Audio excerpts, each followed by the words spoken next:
Welcome to Shamanic Voices, a podcast aimed at bringing our ancient, indigenous Nordic wisdom traditions and perspectives, bringing these to bear on the challenges that we face in our modern world. I am your host, Georg, and we will often be joined by co-hosts and producers, Brian and Lori.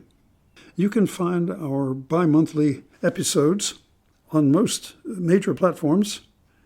And if you enjoy this and like to read as well, please look up our blog with dozens of articles on health-related topics at www.teutonichealing.com. And now, let's get on with our show. Welcome to Shamanic Voices. Today we're going to continue with, I guess it's part 3 or 4, I don't recall. Which one is it, Jayne? 3 or 4? I think it's 4. Okay, part 4 with Jayne. And today I hope we can get into explore some of your long, shall we say, odyssey with the allopathic care system, which I think we all have stories about our brushes with allopathy. But I think yours are particularly interesting, as it's not just yours, but those involving your children as well. So start in wherever you like.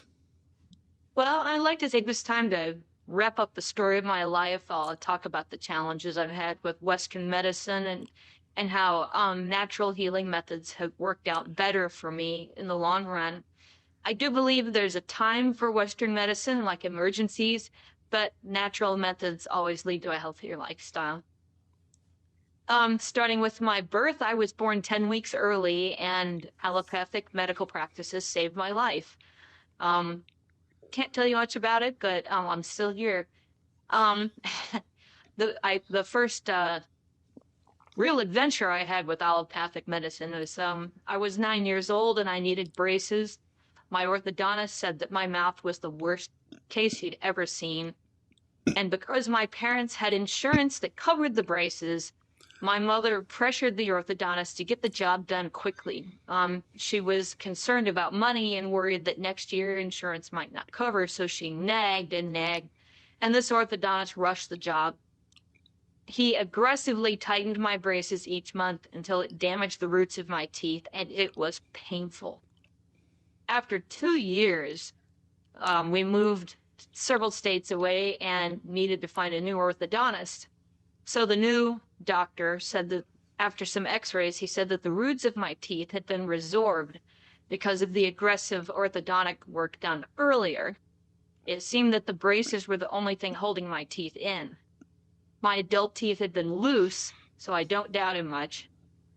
The new orthodontist was hoping for a miracle, so he left my teeth alone for a year to allow the roots to grow back.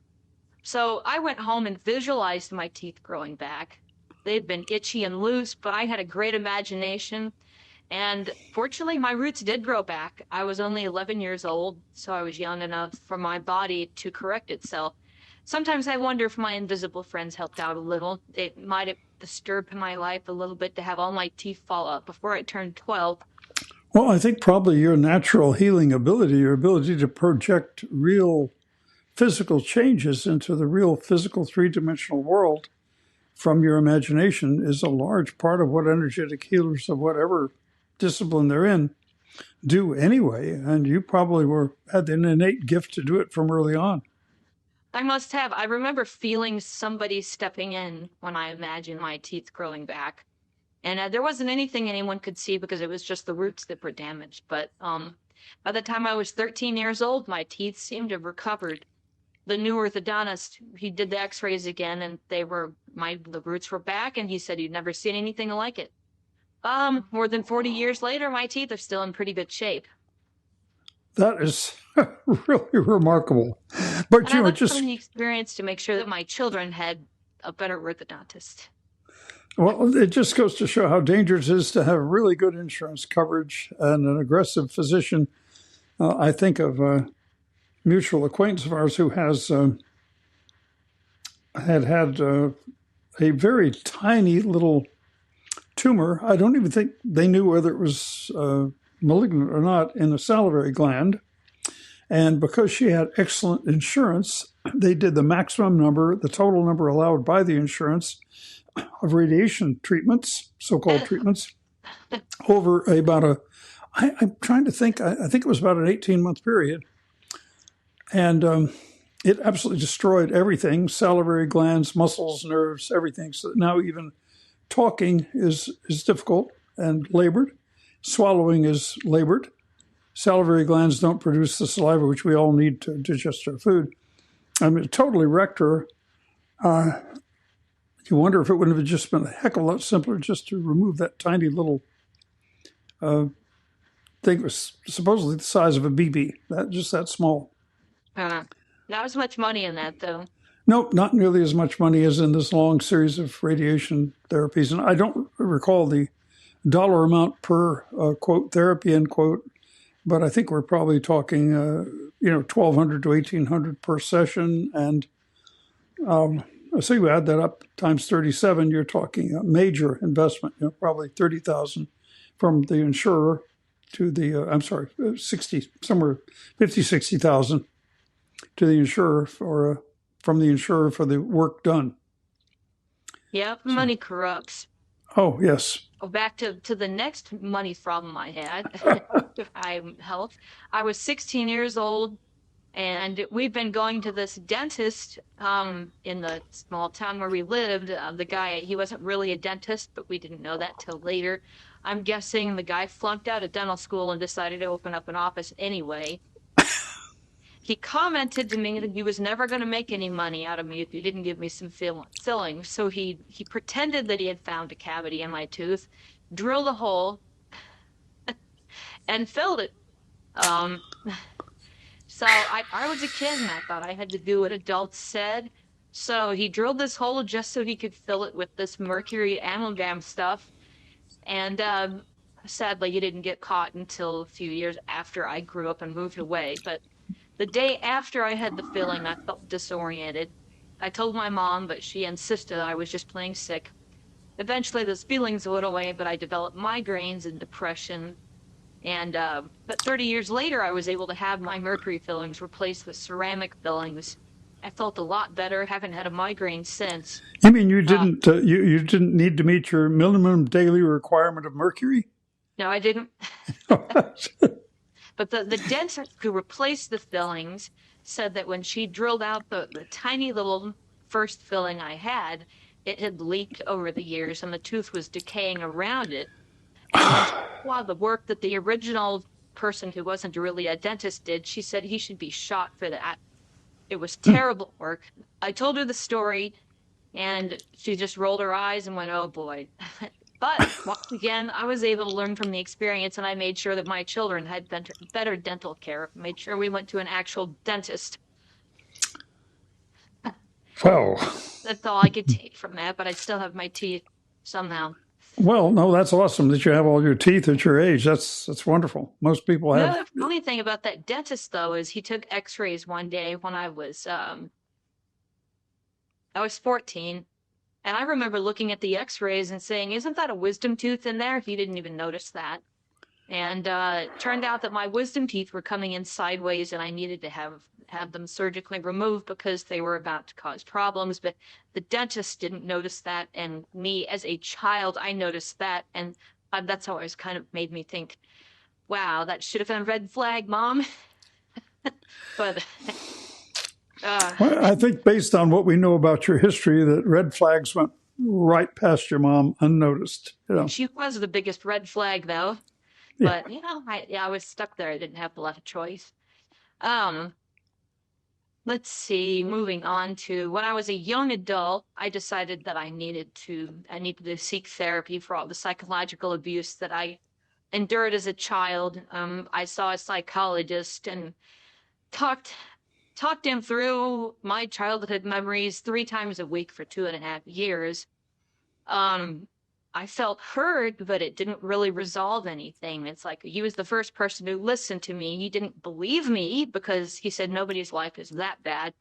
But I'm sorry, it was. He tried to prescribe antipsychotics and antidepressant medication. I refused any of it because I didn't want my sanity to depend on a pill. So eventually I was diagnosed with complex post-traumatic stress disorder, and I moved on with my life as best I could.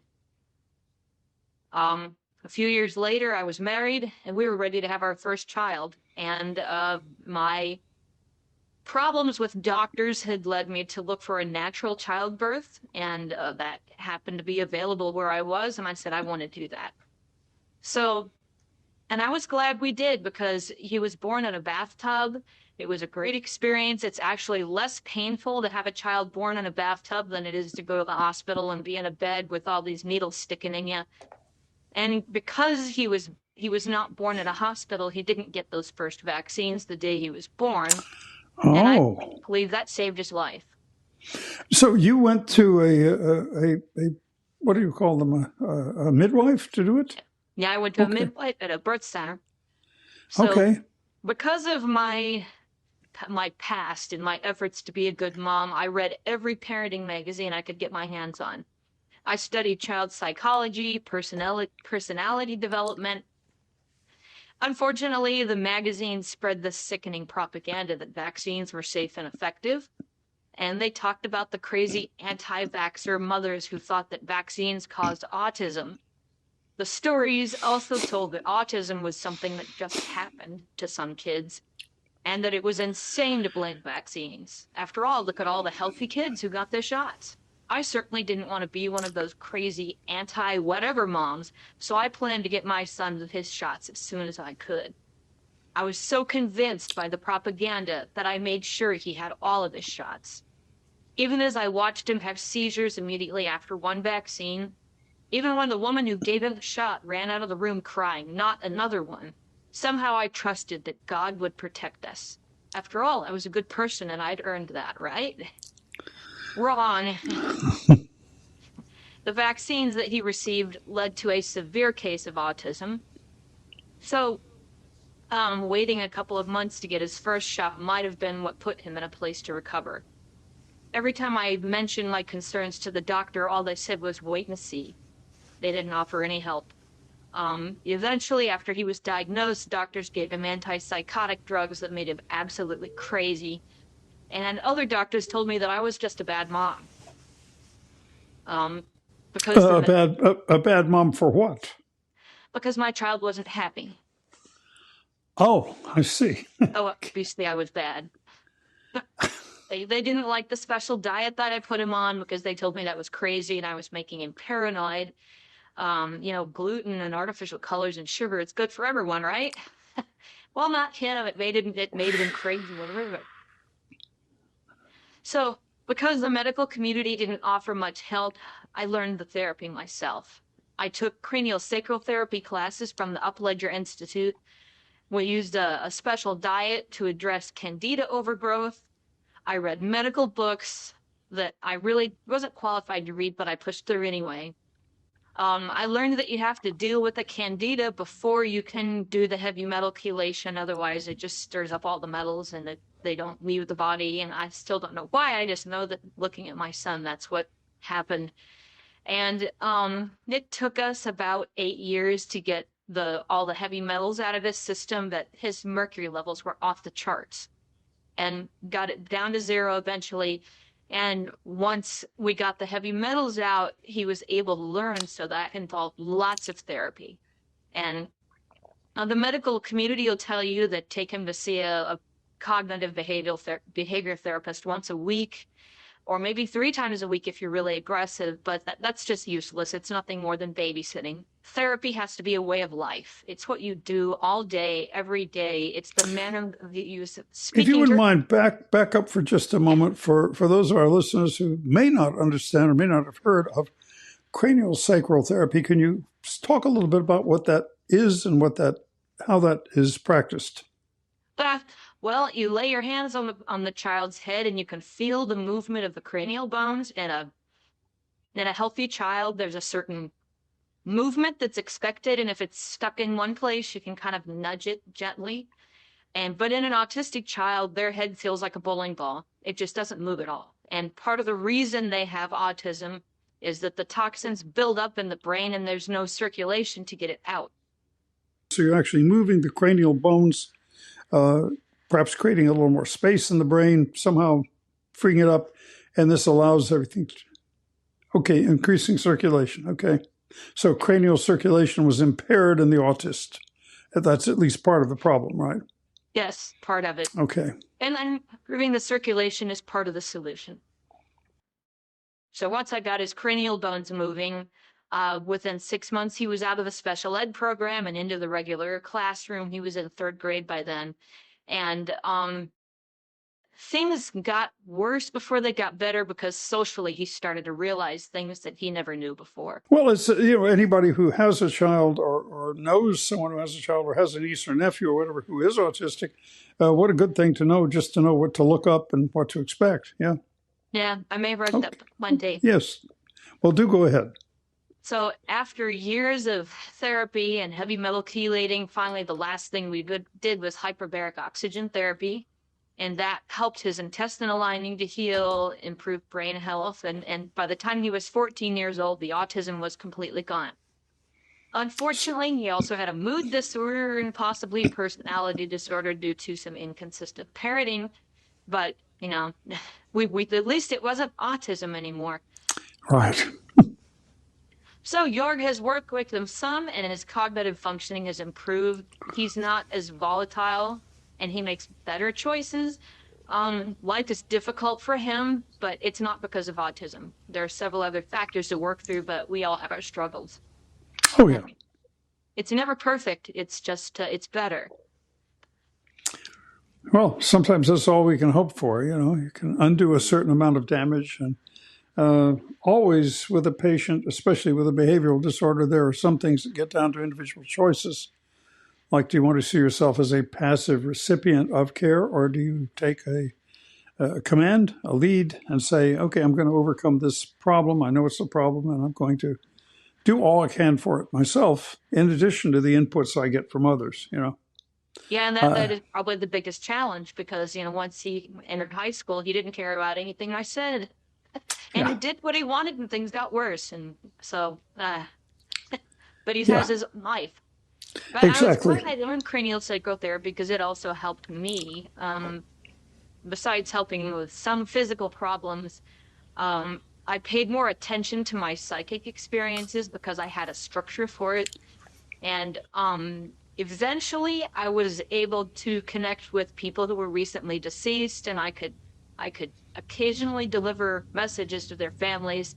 However, I was Catholic, so I had to be very careful what I said, so I didn't get,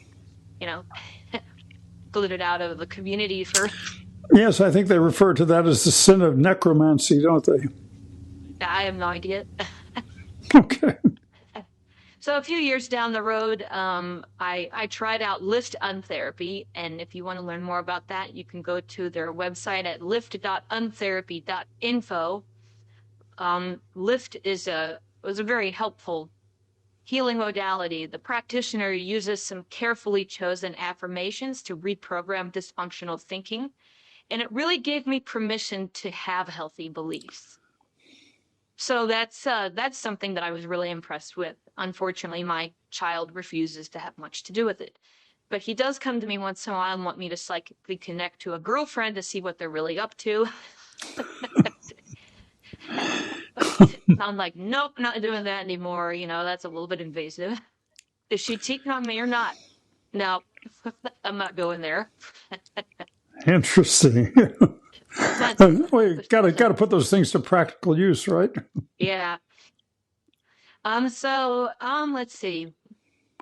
When it comes to my emotional well-being, Georg helped me quite a bit with Teutonic healing. The process continues. Eventually, I learned that I'm responsible for how I respond to my environment, and that includes choosing whether I choose to overcommit to unpaid work or to leave a situation. And the feeling that life was unfair really fueled my anger for years. And I've learned that life is unfair. And Georg's previous podcast where he talks about his daughter demonstrates that. So life's just not fair. And it's about how we look at life and how we handle it. Yeah, and a large part of it, too, is whether we agree to remain in the role of a victim, to remain in the role of an unpaid employee or to be taken advantage of or whatever it is, or a lopsided relationship, whatever it may happen to be, or whether we stand up for ourselves and say, no, I refuse to go along with this. That's the power of refutation. Back to my life. Yes. Back. When my children were young teens, my back broke. And it was no accident. It was a result of childhood abuse catching up with me. I was overcommitted in just about everywhere I went, and I was trying to keep up with all the responsibilities, and I was taking care of everyone except for me. It was just easier that way, or it seemed so. But doctors performed emergency surgery, and after the surgery, I couldn't feel my legs. I was on a lot of narcotics, but I was still in horrific pain. The next thing doctors wanted to do is a fusion surgery, but I turned that down because I didn't want anything unnatural. And these doctors gave me so many narcotics, they would have been happy to have me on that stuff for the rest of my life. But I gave it up after 4 months because I didn't want to be an addict.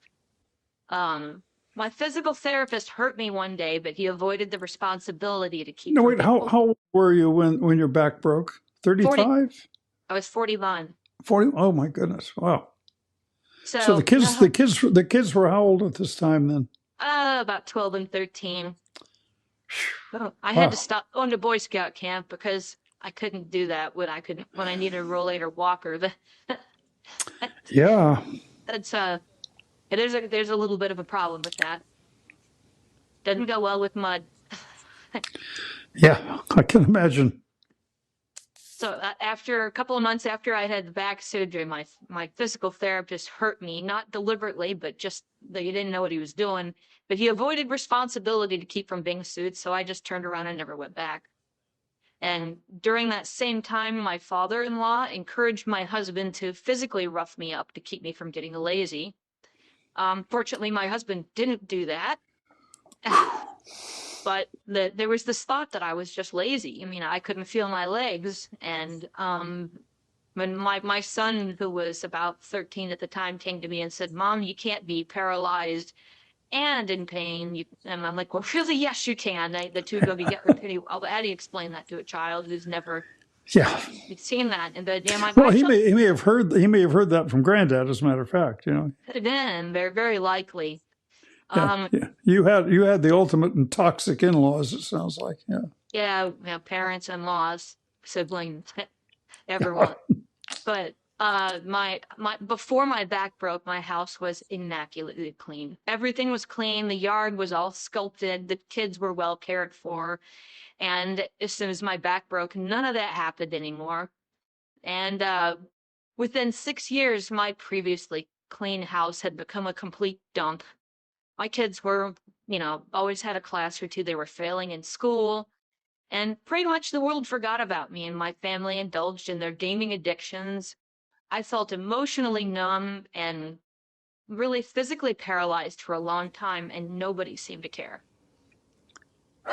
So 6 years later, I discovered a chiropractor that could help. I had 3 chiropractic adjustments per week, did a lot of exercises that sent me down a better path. I was doing a little bit better and on the road to healing. Still, many family members said I was lazy. My children resented me. I just ignored that and kept going because that's just what I do. Not that I had much choice. After 2 years of regular chiropractic work, I was able to put my rollator walker back in the attic, and that felt good. That was like a graduation to me. I think you just said something important that we need to focus on. You said you just ignored it and went on. And so many people wait for external approval before they go on and do whatever they're doing. And if they don't get the external approval, the pat on the back from peers, betters, however you perceive your better as being, then they fold up and remain paralyzed. Yeah. They remain inept. They remain inert, unable to move forward with anything in life. You had an internal compass that said, keep on going. Can you talk about what that process felt like? Well, I learned pretty young that people around me didn't care what I did. And whether I did everything perfectly, it was never good enough. And people around me would do what they were going to do. no matter what I did. So I just felt like I had an inner strength that said, if I don't do what's right for myself, then I would just be ready to sit down and die. And So there was no part of you that just said, "Okay, give up. You can't possibly prevail against these odds. Don't. Why trouble? Why trouble yourself? No one will appreciate it anyway." None of that thinking got into you. I was there for a little while, but it didn't last much more than 10 minutes because I saw everything fall apart around me even worse. And I said, it's a long, slow death to die that way. And so I just said, you know what, I might as well get all my determination together, because when I get backed into a corner like that, I feel like I have nothing to lose. And that's where I was. I had nothing to lose by trying, and I could do the exercises, and I pushed myself every day to do as much as I could. And if Well, I love that fighter's attitude. That's a large part of recovery from just about anything. That's great. I just wanted to underline that for our listeners, how important that is. yeah, it's in the little things. It's not in the big things. It's like if going out to get the mail is a challenge, I make sure I get out there to get the mail anytime it's safe to do it. And if it's not a challenge, then I better keep doing it before I lose the ability to do that too. And some groups get the mail, and then the next day try walking to the end of the block and back, and just a little bit at a time. And when my kids laughed at me, and I just ignored them and kept going and thought, well, that's that. One day after years, I decided I need to go get a job. So I went out and got a minimum wage job where I worked from midnight to 3 a.m. counting T-shirts in the mall, because they hired anybody. And I thought, I have to get out of the house. I have to do something. And that was hard and painful, and I didn't last very long. I worked there for a year before I moved on, but I had to do something besides sit around and wait for life to happen to me. Everyone. Didn't you say that during this period of time, if you didn't take the trash out, it didn't happen? But and you basically had almost no support from your spouse. yeah, 6 months after my back broke, I made it out to the garage and realized that nobody had taken the trash out for 6 months. And I went to him and I said, "What is this?" And he said, "I don't know. That keeps happening." And I said, "Do you know what day trash day is?" So I had to talk him through it. You mean you didn't have one of the self-emptying trash cans that just scooted itself out to the curb and took care of the refuse? No. The old manual type where you actually had to move it yourself. What a there shame. was a pile of trash in the garage about the size of the car. And I'm like, really? Oh, my goodness. There was some yelling involved too. I can imagine. But that's part of my personality. I'll let it go to a point, and then eventually I'm like, I'm gonna pick up that computer of yours and throw it across the room if you don't take out the trash. Oh. Well, fortunately those days are behind us. Yes, indeed. So a few years later, my children moved out and then grew up. That helped too, because you got to reduce the stress. I tried massage and more exercises, and eventually my improvement plateaued. And I was still in a pretty good amount of pain. I guess it had been about 11 years after my back broke when I met you, Georg. And wow, we could talk forever about that. You've taken care of spinal stenosis, broken bones, circulation problems, polycystic ovarian syndrome, endometriosis, emotional problems, neurological problems. You even reversed the effects of the COVID shot, which I wish I wouldn't have gotten. And last October, you and Brian worked to address a reptoid occupation. that I think that had a lot to do with my just this constant anxiety I was in. Last fall, Brian and Georg discovered a group of small grays called the Doe who had worked with reptoids to install nanotechnology as part of an intergenerational experiment. That's a mouthful. Removing that and going through withdrawal symptoms from a prescription with bad side effects led to more than 3 weeks of torture that I never want to repeat. I'm not sure which symptoms were from the medication withdrawal and which ones were from the Dogu and their antics, but I'm much more peaceful now.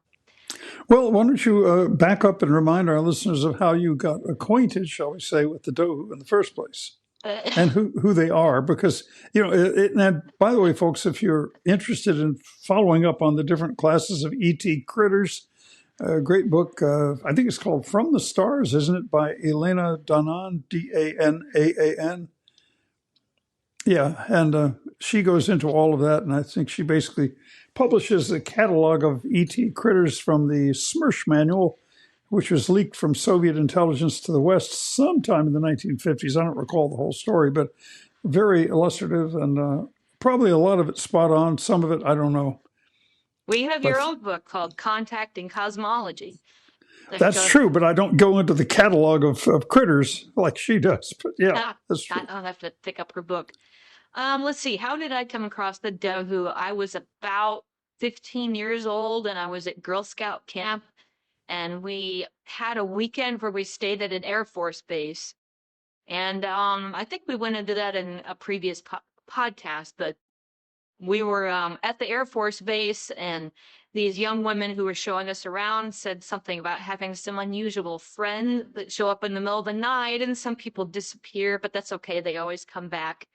And I was one of the ones who disappeared in the middle of the night. And when I got back, I there were people who were upset with me for having left. And I said, I didn't go anywhere. I'm right here. And my mom came to me yelling at me that I'd been gone for an hour. I had no memory of it. I still don't know what they did. But last October, when Georg pointed out that he could, I don't know what you saw something in me that you ordered them to remove. And when I realized what was going on about a week or so into their process of removing stuff, I mean, it's an intergenerational thing, so they're doing reproductive stuff to me. It felt like they were pulling itty bitty little wires out of my personal spots in the middle of the night. And that was creepy. So one day I was, since I can talk to these people sometimes, I sat down and connected with them and cussed out, how dare you do this to me? They just looked at me and shrugged their shoulders. They didn't care at all. So I cussed them out again, and I was like, well, that's not worth my trouble. Just get your technology out of me so I can move on with my life. So if someone were to meet a Dohu, they would appear as what, kind of a gray skin, large almond-shaped eyes? They just looked, they had a kind of a skinny build, and gray skin. And what struck me the most about them is they just didn't care. They had no sense of personality. It was like they cared about us about as much as we'd care about pulling the legs off of a cricket. It's like, you destroyed my life. You messed with my kids, and you just shrug your shoulders. I wanted to smack them with something. But there you go. The little gray guys with the big black eyes. Yep. So they're not my friends. For sure. So I'm glad to have that behind me. And I did eventually discover that the Dohu activities were the main cause of the restless leg syndrome that I was experiencing. And the medication that the doctors gave me for the restless leg syndrome had this unhappy side effect of causing even worse restless leg syndrome, that's the medication I was going off of as the Dohu were removing all of their stuff. Well, let's talk about the connection with restless leg syndrome for people who might have experienced it. And it can have various symptoms, but part of it is literally you're trying to shut down, you're trying to go to sleep, your body's trying to do what we should all be doing and having kind of a sleep paralysis so you don't hurt yourself in the middle of dreaming, you don't get up and walk through a wall or step off a porch or something like that in the middle of the night. There's a reason we get sleep paralysis for our own protection. But instead of being able to relax and escape, you feel like your body, by being paralyzed, is still trying to flee from something. And of course, the something is I guess you'd say the implants or the threads or whatever the ET aggressor has left in your system.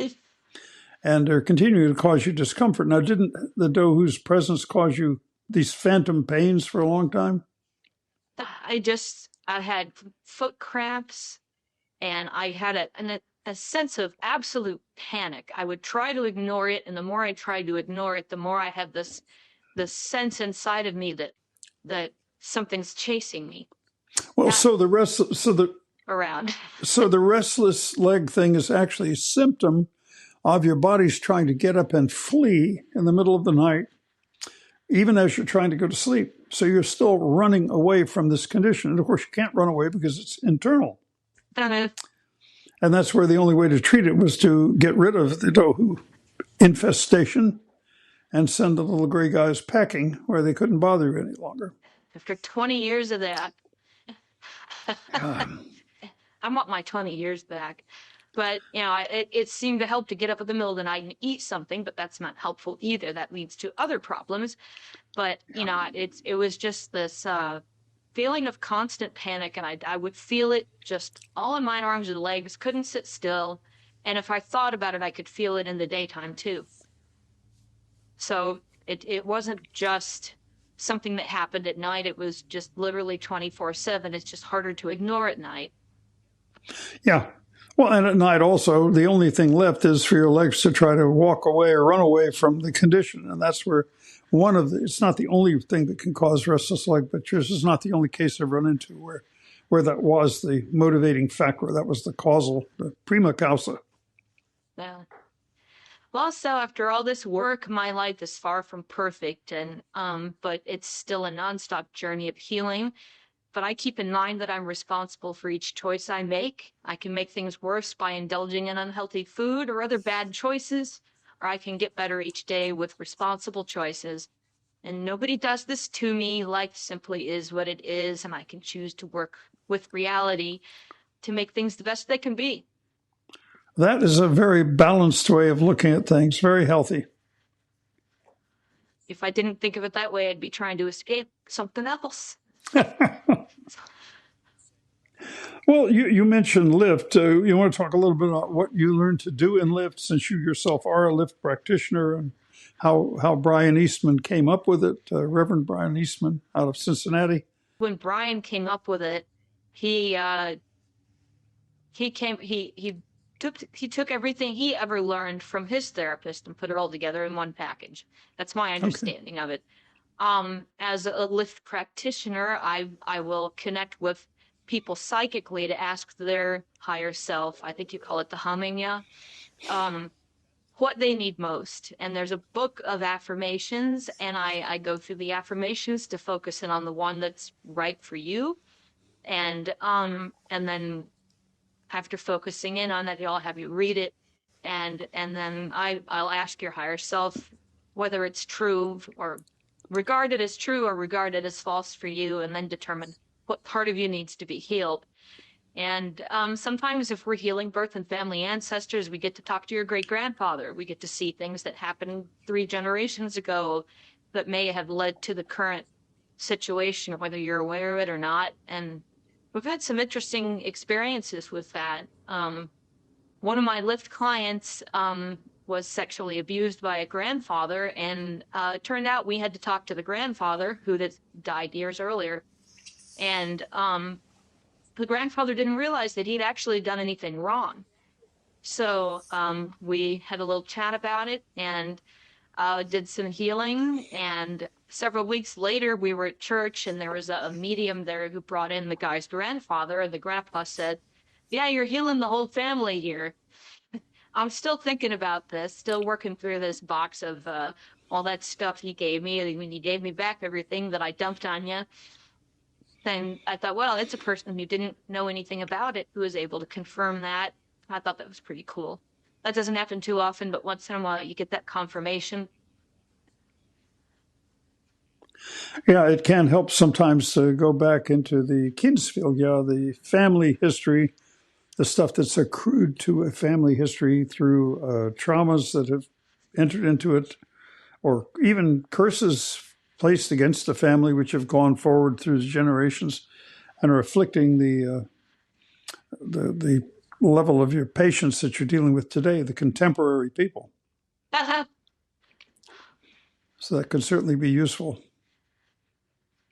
And of course, you're doing a lot of psychodrama in there to basically clear the individual of their memories of that person, their memories of the experience, and that reframes it for the person. It gives them a sense of power in reframing it, which is very, very important.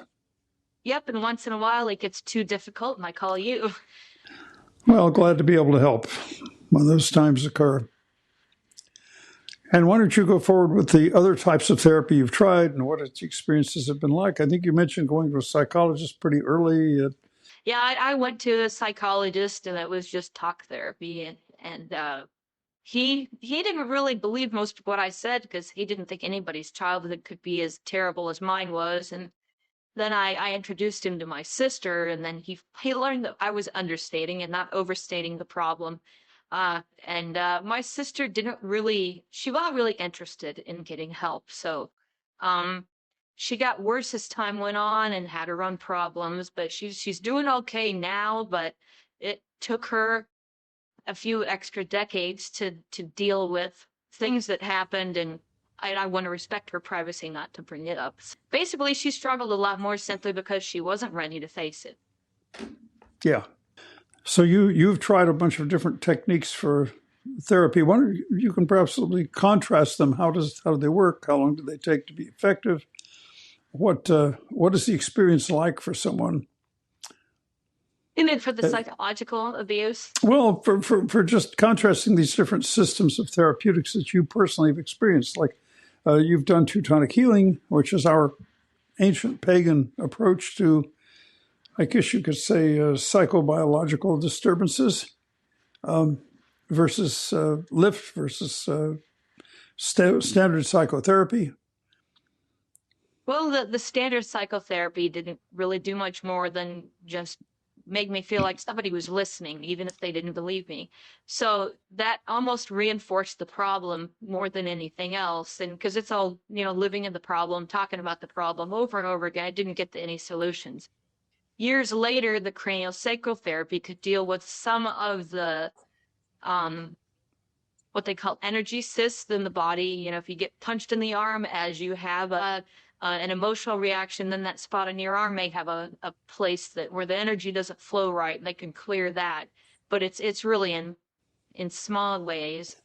But every little bit helps. But the Teutonic healing really got to the core of problems. I feel like you were able to look into it and say, okay, here's a thing that happened 23 years ago, and then you could deal with that directly, and then everything after that just gets better. I mean, even that there's very much of a process to it. There's more of a healing journey, especially with all the stuff that I went through as a child. But the Teutonic healing was by far the most effective because it deals with the problem at the core rather than taking care of a bazillion little symptoms. Well, that is certainly the idea that if you resolve it at the core, you can come from the larger causal factor down to the specific effects later.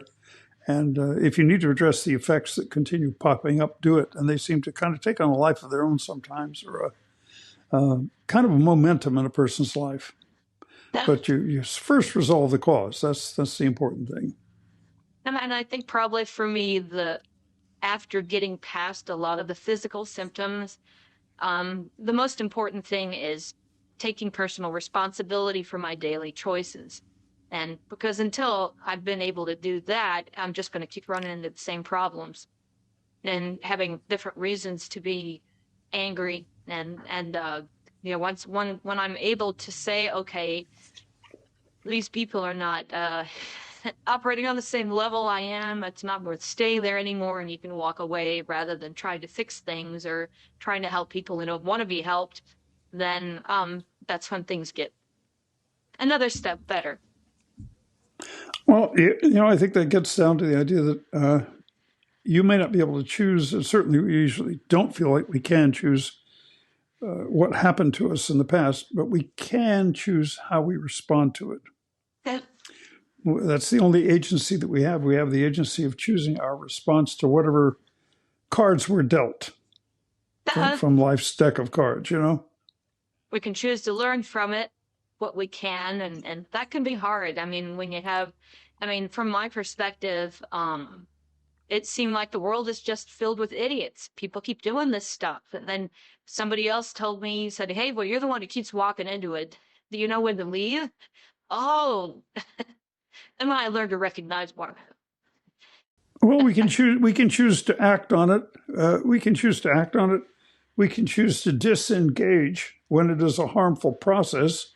We can walk away from that process. We do have agency that way also, to disentangle ourselves from things which harm us or which diminish us,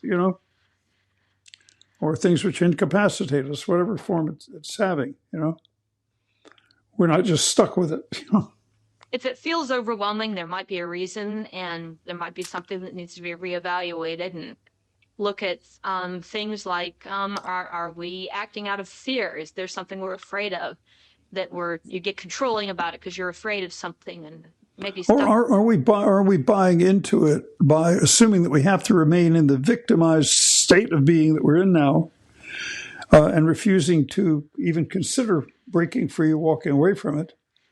Do we see ourselves in that role? Because if so, we're choosing to be there. It's an abusive relationship is like a dance. You have to have two partners to have a dance. It's like a fight. You can't have a fight if one person just turns his back and walks away and says, nope, it's not worth it. I'm not engaging with you. Not happening. I think it's the same kind of thing. You can refuse to participate. It's one of the powers I think that we almost always have. And sometimes it may be more extreme than other times. I think in one instance of having a teenager who was brought to me by a very concerned school counselor who lacked the ability within the framework of what they had available to them there to take action otherwise, who was in a home situation that was very, very toxic. The so-called Child Protective Services really refused to take care of this 14-year-old in a situation. So, and he was just below the age where you could actually, there's a thing where you sue to become an independent person. I forget at what age you can do that, maybe 16, just about to turn 15. And she brought him to me to see what I could do. And that was a large part of it, was just, even if you have to move in with a relative or you have to go, to a rescue mission or something like that, and just endure whatever that is for a while, it's going to be better than what you've got at home. It's at least a temporary arrangement. And then you can, whatever that, I forget what that's called, where you can basically bring it before the court that you want to become an autonomous adult a little earlier than the usual 18 years old when it's automatic. Is that called being emancipated? So I think it's called, something like emancipation. Right. You're right. I had forgotten the name for it. It's been a while since that took place. Well, anyway, he successfully did that and got out of the abusive environment and made something of himself. Did quite well, actually. And sometimes it's important to just break the cycle. And that broke the cycle, absolutely. Child stands up and walks out and says, I'm not going to put up with this anymore. And then say a year later, they can go back and visit. And then when the abuse starts up again, they can say, okay, yeah, bye. I remember this. I don't think in this case he was going back to visit because it was like mom and dad had both covered for each other and they'd both been sexual abusers. So, mom more so than dad. Two predators. Fortunately, didn't have any siblings. That would have been horrible, but. People don't really think of women as being sexual predators, but I think it's women who just don't get caught as often. I think you're right about that. I guess women probably aren't as aggressive. It's like more, I don't know, I've run into too many cases where some young men or even young women were preyed upon really, really young. And it's hard to say how they get away with it. I think just because our popular literature doesn't really, or popular news coverage doesn't address it as much, doesn't realize it's just as possible that you'll be preyed upon by a female as a male. It's just not accepted that can be the case. And that's unfortunate for the victims because then they really don't know where to turn. Like no one's going to believe them. Right. There's just a certain innocence that's assumed if you're a female, like, oh, you couldn't possibly have those urges. You couldn't possibly be that dark. I'm sorry, but it is possible. Yeah. Oh, yeah. Women have a lot of power over men just because they're presumed to be innocent. There's a movie called The Gone Girl that demonstrated that back, I think it came out around 2013. And in that movie, the woman did bad things to her husband and previous boyfriends, and you'd have to see the movie. If you ever want to see how a woman can prey on people and get by with it, that movie demonstrates it perfectly. I have never heard of it. Sounds interesting. Yeah. I think of one case that I had way back when I first got back to this country and just got into practice. A boy who was really larger than usual. He's just one of these kids who was, I think when he grew up at the time I met him, he was 16 and was already 6'5". Okay. Really big kid. Very sweet, very nice personality, just a very loving, naive sort of person. Other kids made fun of him. They called him Big Bird and all that. And I tried to get to the basis of why he appeared to be regressed, very much behind in his development. Wasn't really sure what was in it. But when he talked to me, it's like he would look at a glass that was, made out of plastic and be telling me about the types of molecules that were involved in it. He had read a chemistry book on his own to come up with that. And I realized, well, there's a mind under here. And people are treating him like he's developmentally stunted, as if he were in some sort of retardation. It's far from true. So I started digging into what happened, and there was just this enormous fear came over him. And then it turned out that stepmom had been bathing him since he was about 5 years old, while Dad was working extra long hours, working night shift as a policeman. And she kind of let him know what it was expected of him when Dad wasn't around, and that he would suffer all the pains of hell if he ever spoke of it. So the whole while growing up, pretty much he didn't speak of it. Yep, that did do that. It sounds like Asperger's syndrome until you find out there was sexual abuse involved. Yeah. And that people may not realize is that a lot of the things that children with autism do, it's caused by anxiety. So children who are severely abused will appear to be autistic at times. And I think he had been diagnosed as being on the spectrum. He'd had 3 or 4 different diagnoses, kind of depending on who they took him to. And of course, he was also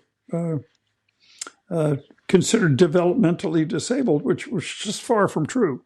He just didn't know normal means of communication, and he lives in so much fear in that environment. And Dad, on the other hand, was very punitive, very ashamed of his son, who appeared to be substandard and had a very militaristic view toward life, like, you're letting me down by being like this. So he'd internalized all of that on top of the unworth of being Mom's on-call sex toy. So he was getting messages of unworthiness from both of his parents. Oh, absolutely, yeah. It's terrible. Look. So it was a lot to unravel, but I was really pleased to look in on him. He lives not here, but in an adjacent city years later, and he was fully functional, and it was really nice to see that. Because the odds against him were stacked pretty high. But no, he never went back to visit with either one of them. He completely broke loose. Well, that's one of the ways you can tell the difference is if you take the child out of the abusive environment, the autism magically disappears. Unless they're truly autistic, then you take them out of the environment and things are going to get worse. Yeah. Because in the case of my kids, I was adapting to the problem. And I ran my house. I kept a pretty tight ship here. And things were structured down to the last little molecule of everything we did, because that's what it took to keep sanity. And if anyone walked into our house and disrupted the routine, it would take me weeks to get things back to where they were, because, it disturbed the carefully little built up world that an autistic child needs to thrive. So my son was either going to thrive and look like a genius or be an absolute monster that nobody could handle. And it all depends on sculpting the environment. Now, one day they can't have that environment anymore, and it's important to recognize that these parents are just trying. So basically, you had to make it a full-time job, just sculpting that environment, so as to provide the curative structure that he needed. Yep. And when my kids were in first grade, when they went to public school, the teachers were just amazed at how smart they were. They're like, wow, even the one with autism, he's the smartest kid in the class. And I'm like, well, that because I teach at home. And when he gets to school, he's not learning anything because the teachers just there's not enough funding in the schools for the teachers to be engaged with the class. So he'd come home and learn everything there, and we did fine until people tried to say I should do it differently. Didn't work out so well then, but Well, you've seen it all in terms of your dealing with the allopathic system. Are there any other anecdotes or any other experiences that you'd like to relate to our audience? hey, well, let's see. I could talk about something recently. I've been having trouble with circulation in my legs, so I mentioned it to my doctor, and he sent me in for an ultrasound of my legs, which sounded like a pretty useful thing. I thought, well, maybe I'll get an image that I can look at and see what's going on. So I went into the ultrasound, and they're just like they put a little blood pressure cuff thing on my toes, and just listened to the blood flowing through my legs, and they have all the little numbers they wrote down. And after all that, I asked to look at it, and I was like, okay, well, I'm thinking there's some kind of mapping that can go on here to see what's going on. Why do my toes turn blue when I sit in a chair? And so a couple of weeks later, I get this letter in the mail from my doctor on letterhead and everything, mailed on paper, and it had one word: normal. Well, that's helpful. They charged me for that. I had to pay a co-payment. My insurance paid $300 for the word normal. So never mind the gangrene in your feet, you're normal, right? Yeah, perfectly normal until my toes start to fall off. Goodness gracious. Well, we'll have to deal with that. And we're already working on some remedies for that, some orthomolecular remediation of that situation. Yeah, it's absolutely remarkable.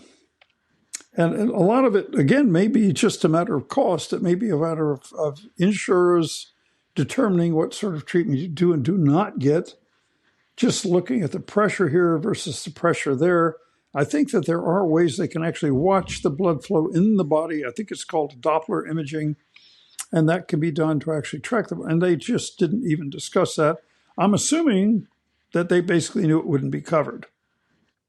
Could be, or maybe sometimes you have to do the x-ray before you can get the MRI because of insurance coverage. I've had doctors say that to me too.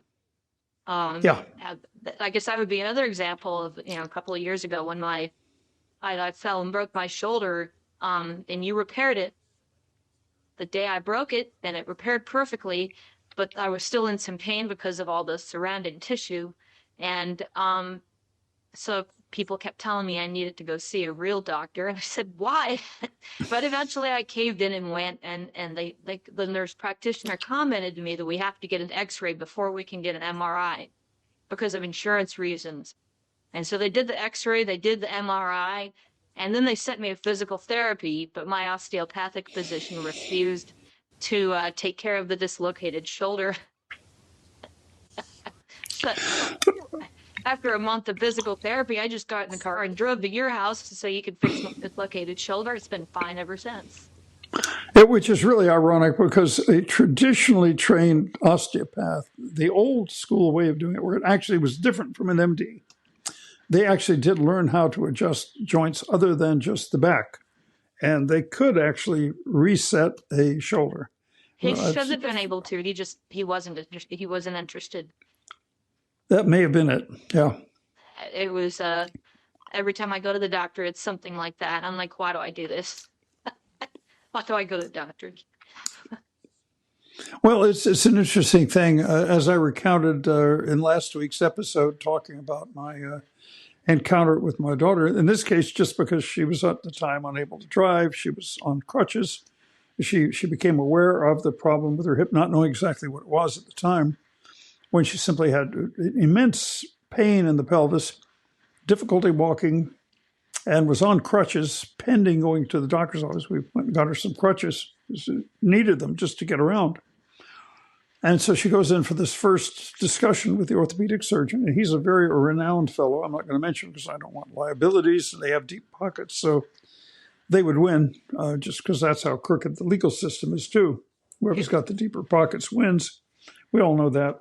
So, but in discussing with him, he's presenting what's going to happen as far as an implant goes. So he'll need to do a hip implant. And I say, have you thought about what kind of materials go into the implant? Well, he says, there's no, this is not a problem. If there's any problem with it, we just do it again. And I say, well, don't they lose tissue every time you do that? Well, we won't worry about that. It usually lasts several years. Well, in her case, it didn't last several years. I presented him a very simple thing I knew about, which was she had a reaction to stainless steel, a reaction to nickel. Couldn't even wear stainless steel backed earrings or with a little wire going through the earring is stainless steel. I had to go get her a silver set because I'd bought it for her as a gift when she was in high school. And I said, well, isn't this some concern? He said, well, it has some stainless steel parts. Maybe we use some stainless steel screws. Most people never react to it. I'm going, most people never react to it. You're being told this patient. Unfortunately, she was so used to just playing the victim, going along with whatever the doctor said. And of course, they would give you all these nice pain meds along with it, which she was more than happy to get. And it just became kind of this lifestyle of being passive and turning yourself over and not fighting for your rights as a patient. And unfortunately, as an adult, you don't have the standing to stand in for a daughter who's in her 30s when you're standing both before the physician. In fact, he told me pretty much to leave the room at that point, which I had to do. He didn't want to hear any more of that kind of talk. And she proceeded to get it. And then sure enough, there was a tissue rejection and some weepage coming out of the seroma, out of the surgical opening that was made within months of the operation. And the leg started swelling, and there was a whole series of redoing it. Because from the beginning, there with the doctor, it's like, well, most people don't react. Just like, well, most people aren't allergic to peanuts either. But yeah, if you want to find out if you're going to have an anaphylactic reaction, eat peanut butter and see what happens. It would be like saying, well, if you have an anaphylactic reaction, that's on you, and you'll get sick, and you'll come in here, and if you get a little sicker each time, that's your problem. That we're going to serve the hospital food will contain peanuts, and you just suck it up and keep coming back for more. And the insurance covers it, right? Exactly. And as long as the insurer covers it, we're all happy here, except you, the patient, and you lose a little bit less of your life every time you come in for more of this abuse. Yeah. So, yeah, this is the unfortunate part of allopathic care, and all being governed by money rather than what's actually in the patient's interest, or largely being governed by money. Unfortunately, our insurance coverage determines what our health coverage, and they hide it, they try to bury it, but that's what actually happens. Yeah, I'm afraid so. And above all, I think the important thing is you're not just describing the problem, but I'd like for them to hear about how you came out of this a very different person. Like I would bet that if somebody tried to push you through some of those loops today, they would get a completely different reaction, right? Yeah. The one that they might not like. Good. That's all I have for you. If anyone has other questions, leave the comments and we could come up with another episode to answer people's questions if they have them. Sure. And maybe we could, it's entirely up to you, just talk about the spiritual side in a future episode. It's up to you of how in Jayne's life all of this has resolved itself and the current perspective you have on everything. Now that we've covered the different bases. I can't say that it's all resolved. It just is what it is. It's a journey. And well, yeah, it's going to continue to be a journey. It's going to continue to be a journey. No question about it. But you are finding solutions. I am. Even to the point that your husband is in a program which is helping him, which is great, with your guidance and your pressure. But, the fact that you've been able to steer things in the right direction. There's a little bit of a shoe up the butt once in a while, but yeah. Well, as long as it's well lubricated and well intended, I'm sure that's acceptable, right? Okay, well, this has been another episode of Shamanic Voices. We're hearing from Jayne about her journeys through the allopathic maze, the allopathic care system, various things that did and did not work. And many of you can possibly relate to that in your own lives. Not sure what we'll cover on our next episode. If we do another Jayne, it'll be that one. But tune in. We'll try to get these podcasts up for you about twice a month. And we look forward to your comments, of course, and your feedback. Thanks for joining us on today's Shamanic Voices, and thanks to Lori and Brian for all the technical work behind the scenes that makes all of this possible. Thank you for joining us on this episode of Shamanic Voices. Please like and subscribe so that you won't miss our coming episode, where we always try to have engaging and interesting topics and or guests. Thank you, and go with the gods.